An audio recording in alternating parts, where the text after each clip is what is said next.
It was late 2021, and to be honest, I was in a tough spot financially. The bills were piling up, and I needed to do something, anything, to get back on my feet. That's when I started doing night delivery shifts. For the first few weeks, it was exactly what you'd expect. Quiet roads, boring orders, and the city lights blurring past my window. It was repetitive, but it was paying the bills. I got used to the rhythm of the night, the silence between pickups and drop-offs. Everything felt normal, almost mind-numbingly so. But then came that one night, a night that completely changed everything. It had just ticked past midnight. I was about to call it a night myself when a new order pinged on my phone. My eyes went wide. The payout was huge, way more than anything I'd ever seen for a single delivery. I mean, we're talking about an amount that could cover my rent for the month. My heart started pounding a little faster, but there was a catch. The drop-off location was way out there, far beyond the city limits, in a part of the countryside I'd never even heard of. A little red flag went up in my mind, a tiny voice whispering that something wasn't right. But the money. The money was just too good to ignore. I hesitated for a second, staring at the accept button. The logical part of my brain was screaming at me to decline it. It was too late, too far, and too weird. But the desperation was louder. I told myself I was just being paranoid. It's just another job, right? Long drive, but a simple drop-off? I convinced myself I was overreacting, that my imagination was running wild because of all the late nights. I had no idea that this one single decision, this one late-night delivery, was about to take me down a road I was never supposed to be on, to a place I was never meant to go. The drive started out fine. The familiar city streets eventually gave way to darker, winding country roads. The streetlights disappeared, and soon it was just my headlights cutting through the pitch-black darkness. The GPS kept telling me to go further and further into the middle of nowhere.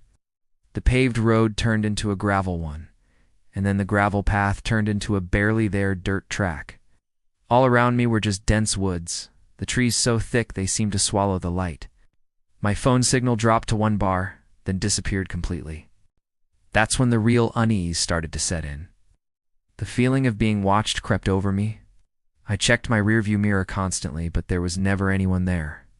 Finally, after what felt like an eternity, my GPS announced, "You have arrived at your destination." But when I looked up, there was nothing. No house, no building, not even a mailbox.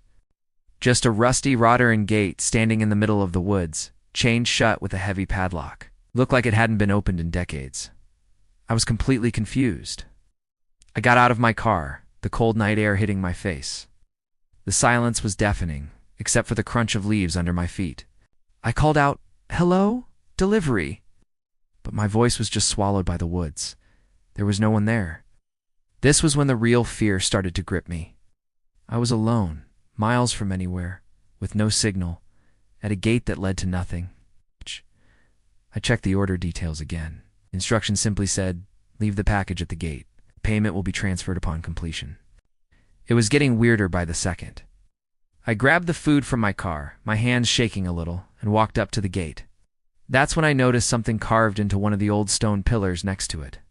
It wasn't a name or an address. It was a symbol, one I didn't recognize, but it sent a shiver down my spine. I left the bag, took a photo as proof, and practically ran back to my car. I didn't look back. I just drove, my foot pressed to the floor, not slowing down until I saw the first glint of the city lights on the horizon. The payment did come through, just as promised, but I never took another late-night shift again. I still don't know what that place was, or who the order was for. Sometimes late at night I still see that strange symbol in my head, and I know I dodged something terrible. Some things are better left unknown, and some gates are meant to stay closed forever. Thanks for watching, and if you have a creepy delivery story of your own, share it in the comments. I'd love to hear it. Ow. Stay safe out there. Have you ever had that feeling where every instinct in your body is screaming at you to turn back? I was driving a late-night delivery way out of town. The farther I went, the darker and emptier the road became. Then this thick, heavy fog started rolling in, swallowing everything. I was already on edge when my phone rang. It was the customer. His voice was cold, almost metallic, and he asked just one thing. "Are you alone?" Then he hung up. My stomach just dropped. Part of me wanted to slam on the brakes and get out of there, but I told myself I was overreacting. The GPS finally led me off the pavement onto this narrow dirt road. Tall grass brushed against the car, and the silence was deafening. Then, through the fog, I saw Eton old isolated house with just one single eerie light glowing in a window. Have you ever had one of those deliveries that just feels off? I've been a food delivery driver for years, and I thought I'd seen it all. Drunk customers, weird requests, even the occasional prank. But nothing, and I mean nothing, could have prepared me for the delivery on Blackwood Lane. It was a late-night order, just after midnight, the kind I usually like. Quiet roads, no traffic. The destination was an old house at the very end of a long, unlit street, surrounded by overgrown trees that seemed to swallow the moonlight.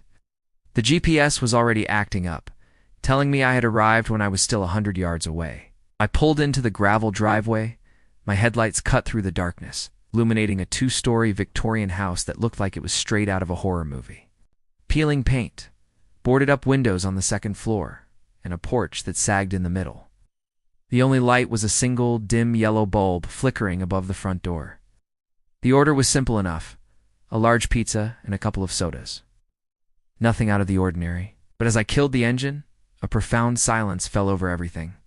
It wasn't the peaceful quiet of the suburbs. It was a heavy, suffocating silence, the kind that makes the hairs on your arms stand up. No crickets, no distant traffic, nothing. Just my own breathing.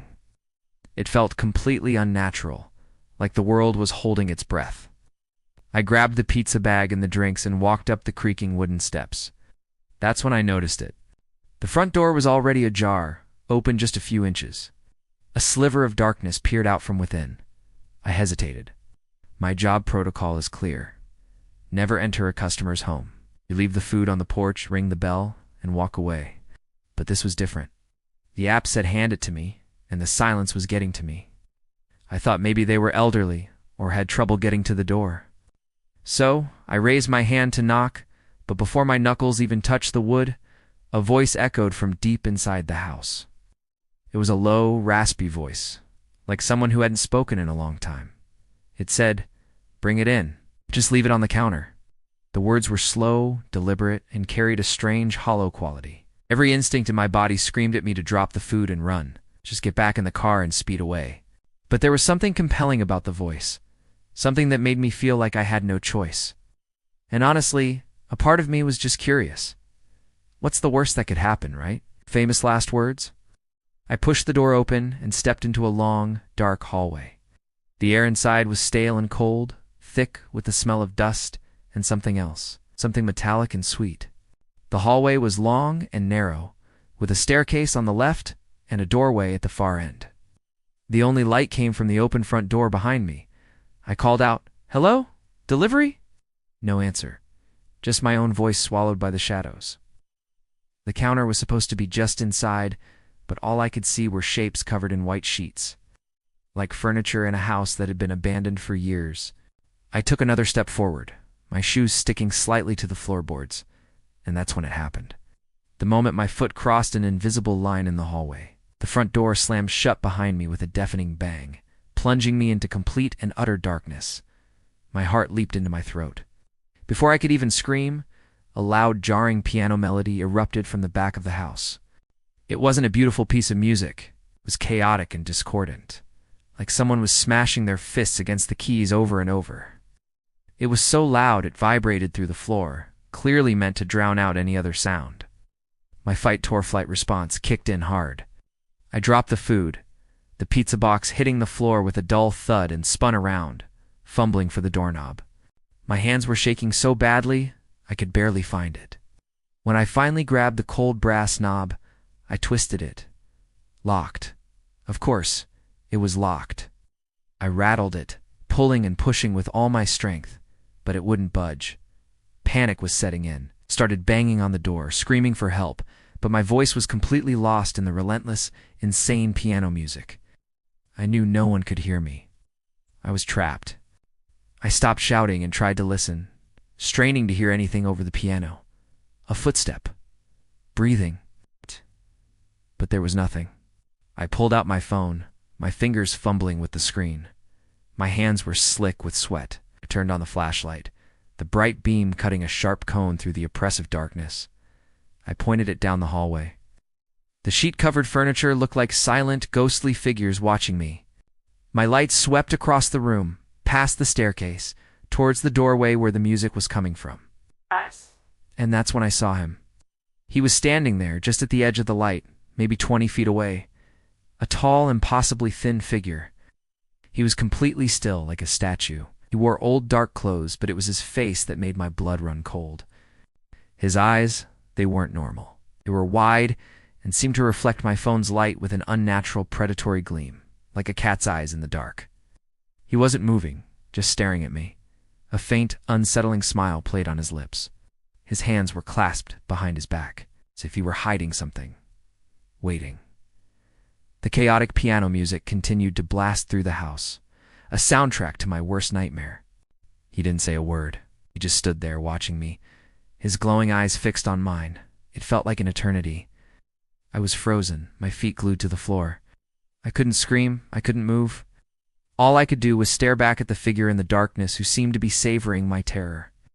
He was waiting for the perfect moment, waiting for the music to reach its crescendo, waiting to show me what he was hiding behind his back. The distance between us felt both immense and terrifyingly small. I knew with a certainty that chilled me to the bone that I was not going to be making any more deliveries tonight, maybe ever again. My phone was my only light, my only connection to the sane world, and I could feel its battery life draining away, just like my hope. Thanks for watching. If you want to hear what happened next, make sure to subscribe and hit that notification bell. You won't want to miss it.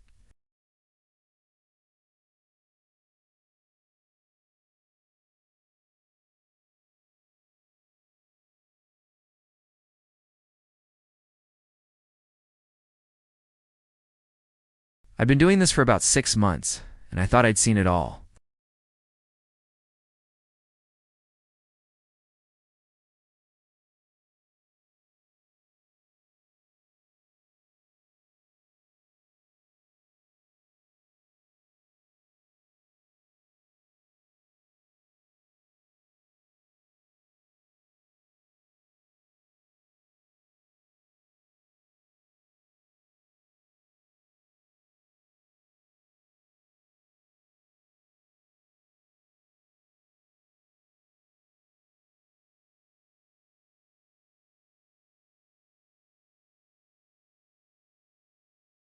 Nobody lived out there anymore. Mills had closed down decades ago, and the houses that once surrounded them were mostly abandoned, slowly being reclaimed by nature. I hesitated for a moment, but the pay was surprisingly good for such a small order, almost triple the usual rate.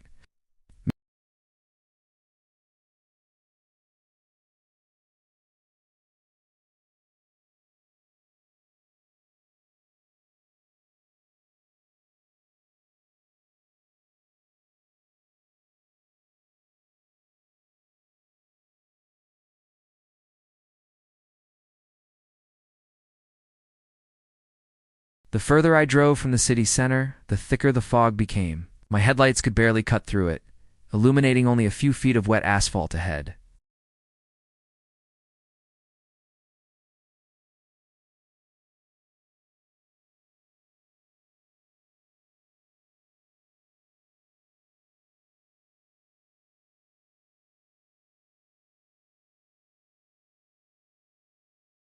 No houses, no lights, no signs of life. I checked the app again. A little pin was dropped right where I was parked. The delivery notes were simple. Leave at the gate. I squinted through the windshield and saw it a rusty wrought iron gate a little ways down a gravel path, almost completely swallowed by overgrown vines.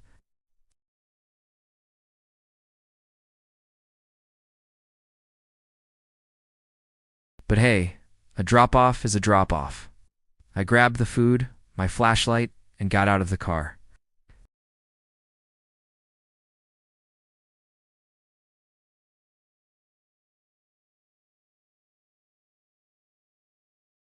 I walked towards the gate, my flashlight beam dancing nervously through the fog.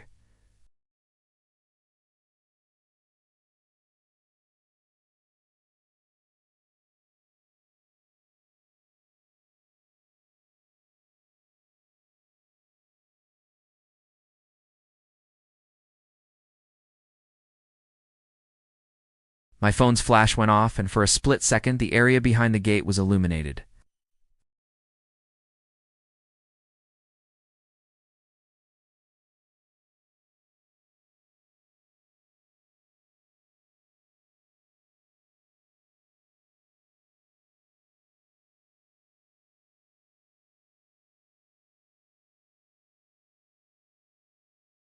My heart hammered against my ribs.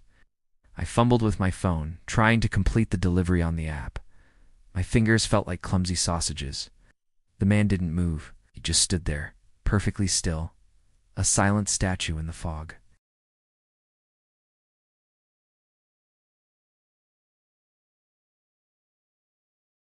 It was a deeply unsettling sound, like a broken machine struggling to turn over.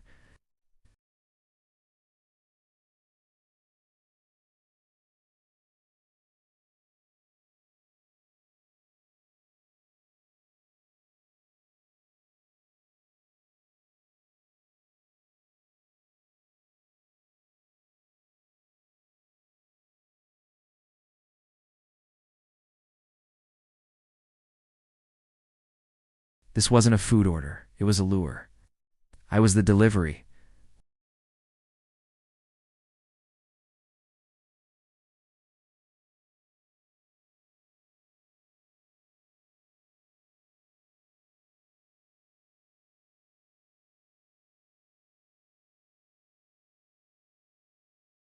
The humming sound seemed to get louder, closer, like it was right behind me.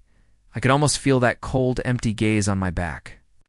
It felt like an eternity, but it was probably only 10 seconds before I reached my car. I threw myself into the driver's seat, slammed the door shut, and fumbled with the keys.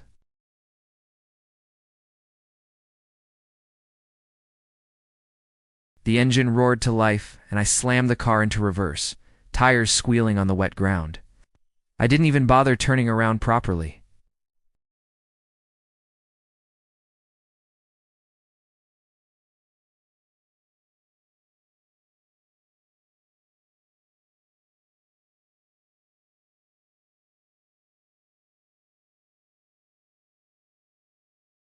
My heart was a drum solo in my chest, and I drove for what felt like hours, not slowing down until the familiar glow of the city lights broke through the mist.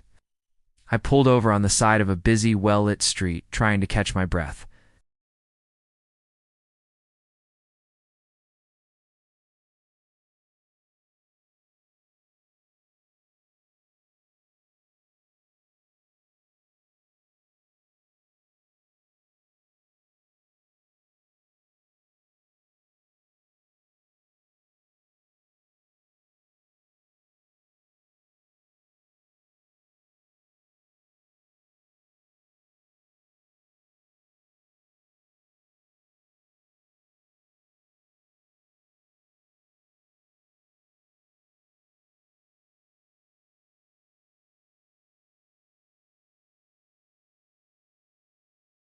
And no one would have ever known what happened to me. Sometimes the most terrifying monsters aren't in stories. They're just on the other side of a delivery. Thanks for watching.